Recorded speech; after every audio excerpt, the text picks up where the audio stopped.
आपने ये कहा कि भाई आप फिल्म जरूर करेंगे।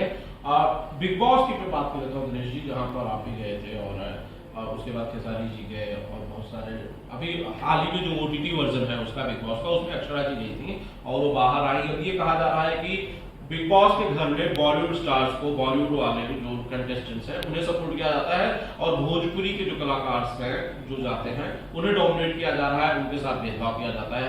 आप क्या कहते हैं दिनेश जी?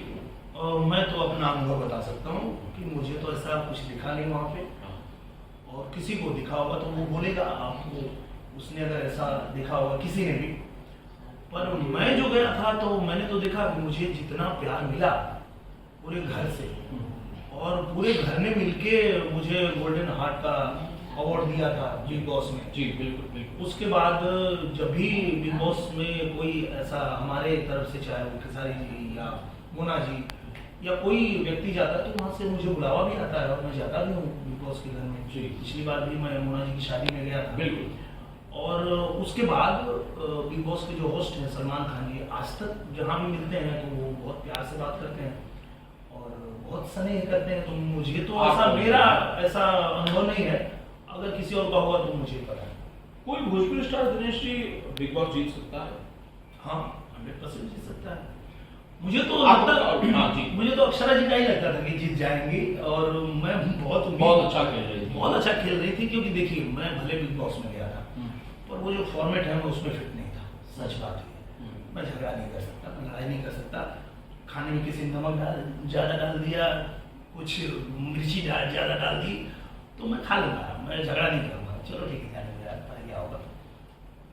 पर वो फॉर्मेट ही शो का नहीं है, वो फॉर्मेट ही है कि किसी ने ज्यादा डाला तो क्यों डाला, अब इधर से पूरा तांडव, वही शो है। तो वो बहुत अच्छा कर रही थी, पर पता नहीं उनके बाहर आने से, उनके हारने से धक्का जरूर लगा। मुझे तो पूरी उम्मीद थी कि वो जीतेंगी, और मैं अपील भी कर रहा था जनता से कि आप लोग उनको जिताइए। जी, आपकी नजर में कौन जीत सकता है बिग बॉस? भोजपुरी के इस समय में जितने भी मशहूर कलाकार हैं, जिन चेहरों को लोग जानते हैं, आपको कौन लगता है कि बिग बॉस जीत सकता है?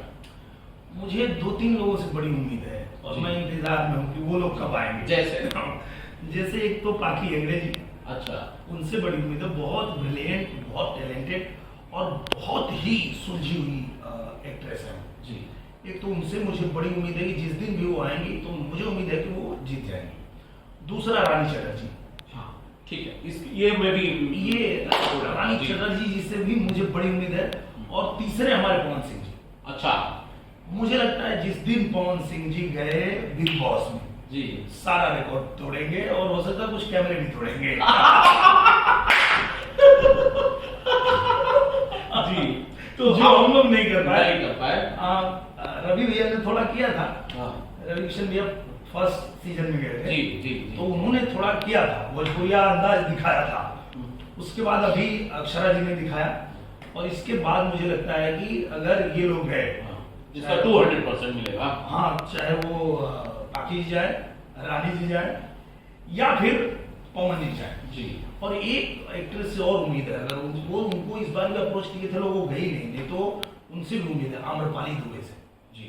हाँ, वो भी जवाब पूरा भर के देंगे जी, आम्रपाली दुबे जी। लेकिन आप तो पहले कहते थे, मेरे इंटरव्यू में आपने कहा था कि आप चाहते हैं कि आम्रपाली जी ना जाए बिग बॉस में।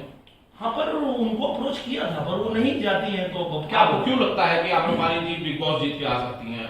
बताइए जरा वो मुझे। हाँ, मुझे लगता है ना कि जैसे देखिए हम लोग गांव से आए, मैं भी गांव से हूँ, आप भी गांव से, और वहाँ बिग बॉस के घर में जो लोग मिलते हैं ना, वो गांवटी नहीं होते हैं, वो अर्बन कल्चर वाले हैं, शहरी लोग हैं, जो आधा हिंदी आधा अंग्रेजी, वही वो कल्चर है, हम कल्चर है, और उसमें हम फिट नहीं है। पर वो चाहे रानी जी हो, चाहे वो आम्रपाली जी हो, चाहे पाखी जी हो।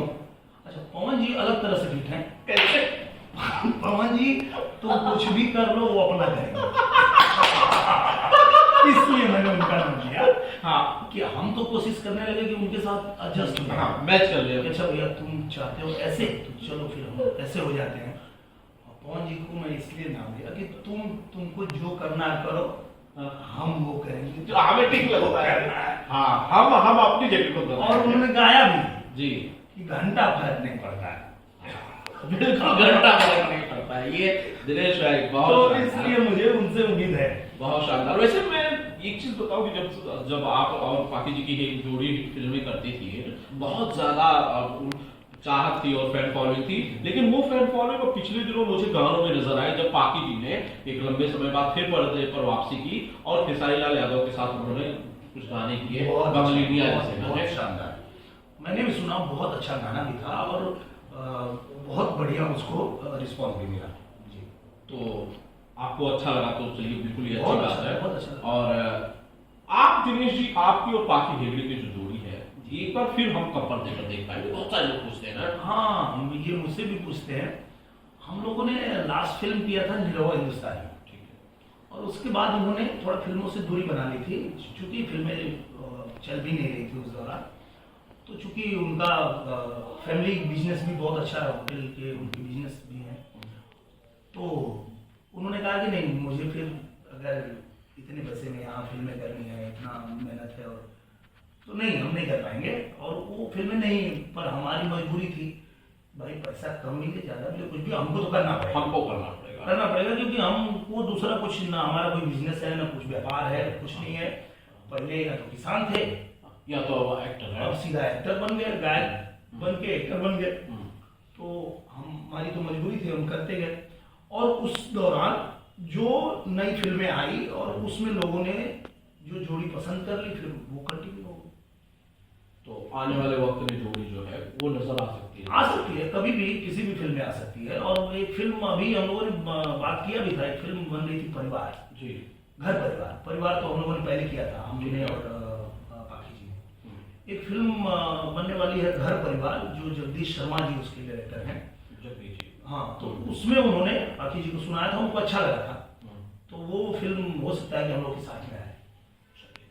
बहुत सारे अलग अलग मुद्दों पर दिनेश जी आपने खुलकर अपनी बात कही और बड़ा मजेदार होता है निरहुआ को हर बार इंटरव्यू करना, ये मैं अपनी तरफ से कहूंगा। समय पता नहीं चलता कब निकल जाता है, और आपने उसी सवालों का जवाब दिया दिनेश जी, मुझे इतना वक्त दिया, इसके लिए शुक्रिया। लेकिन जाने से पहले मेरा एक फेवरेट सॉन्ग है दिनेश जी का, निरहुआ सटल है, आप सबका भी है, वो एक लाइन हो जाए, उसके बाद फिर इस इंटरव्यू रैप अप करेंगे। मैं आप लोगों को बताना चाहूंगा कि कमलेश भैया जैसे मिले मुझसे, तो इन्होंने कहा कि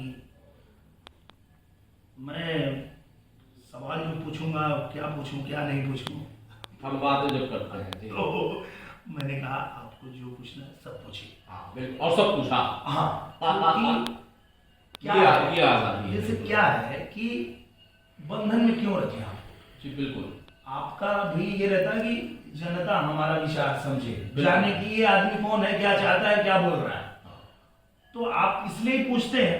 हर पत्रकार लायबल होता है अपने ऑडियंस के लिए। तो मेरा भी ये कर्तव्य है कि मेरे लिए भी कोई किसी के मन में कोई गलत फहमी ना रहे, वो जाने कि हाँ ये यही है, इसका विचार यही है, ये इंसान यही है, इसकी सोच इतनी ही है, ये पढ़ा लिखा इतना ही है, ये जानता इतना ही है। ये बात जनता को पता होनी कुछ भी दिखावटी फैब्रिकेटेड ना हो, वो होना भी नहीं चाहिए। तो मैं जो हूँ वो सारी चीजें आप पूछिए और मैं जवाब देता रहता हूँ। बिल्कुल। अब आ गई बात निरहुआ सटल जी, निरहुआ सटल है, चलिए। निरहुआ सटल रहे गाना 2003 में, जब मैं आया था कलकत्ता से पढ़ाई अपनी पूरी करके, पूरी क्या करके मतलब HS पास किया था हायर सेकेंडरी, और बीकॉम में मैं यहाँ मलिकपुरा गाजीपुर में अच्छा पढ़ने के लिए आया। तो उस दौरान मैंने देखा समाज में बदलाव, कि मैं पहले भी आता था गर्मी की छुट्टियों में अपने गांव में, तो एक मुझे कल्चर जो मेरे गांव का दिखता था कि दलान है और आंगन है, वो आंगन में औरतें हैं और मर्द जो है वो दलान के बाहर, उसके के बाहर बाहर, बिल्कुल अंदर नहीं कोई जाएगा। ये मैं देखता था।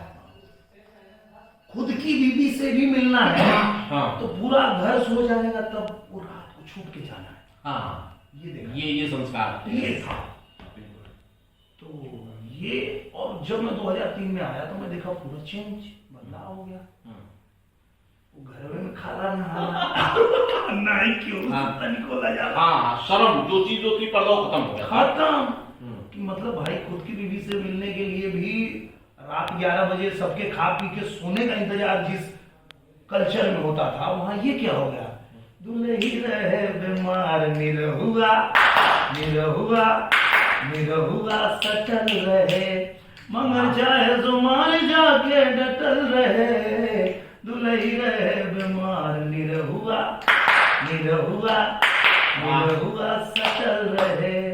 जी तो ये वो गाना था जो उस समय मैंने बदलाव समाज में देखा था, उस पे मैंने गाना। मैं उम्मीद कर रहा हूँ कि ये जो मुश्किलात थे, रात में अपनी ही पत्नी के पास छुप के जाना पड़ता था कमरे में, वो दिनेश जी के साथ नहीं पेश आई होगी, क्या ही थी? चूंकि मेरी भी जो शादी थी हाँ। वो 2000 में ही हो गई थी। अरे बाप रे। मैं भी उसी में मतलब काफी उसी का शिकार हूँ मैं भी। अच्छा, ये आपके साथ भी होता था? तभी तो मैं बना पाया। तभी आप बना पाए। यार हमारे साथ इतनी नाइंसाफी, इन लोगों को इतनी छूट मिल रही है तो ही बना वो पाया। इतनी जल्दी इतने बदलाव हो गए। हाँ यार, मतलब 3 साल में ऐसा हो कि मतलब इनको कोई रोक टोक नहीं है, ये सबके सामने घर में आंगन में ही नहा रहा है, उधर बैठ के वो बीवी खाना बना रही है घूंघट में, उधर से रोटी खा रहा है, उसकी आ रहा है। अरे यार ये लोग को तो बहुत छूट मिल गया यार, चूल्हे के पास बैठ के खा रहा है। हमारे पिताजी तो लाठी लेके दौड़ा देंगे, इधर क्या कर रहा है, बाहर चलो। तो वो वही था वो।